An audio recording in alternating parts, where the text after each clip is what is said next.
Recording studio Jalalpur Bheldi.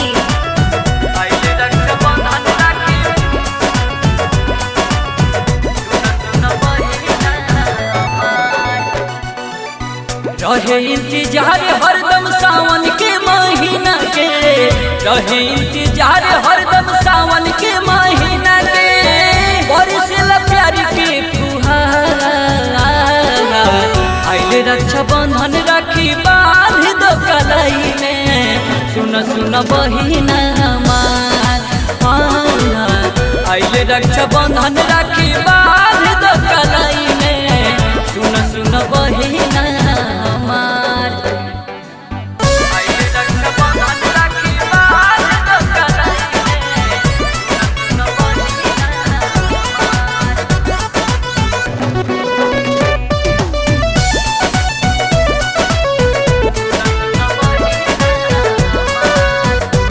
तोहरे से घर अंगना में फूल बरसे, बहिनी के रूप में मिल गईलू मने हर से। हाँ, तोहरे से घर अंगना में फूल बरसे, बहिनी के रूप में मिल गईलू मने हर से।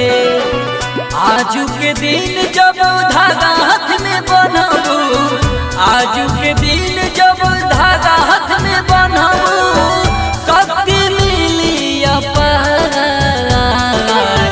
आइले रक्षा बंधन राखी बांध दो कलाई में, सुन सुन बहिना हमार।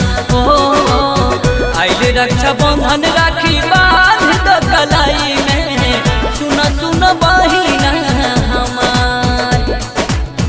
आइले रक्षा बंधन राखी बांध दो कलाई में, सुन सुन बहिना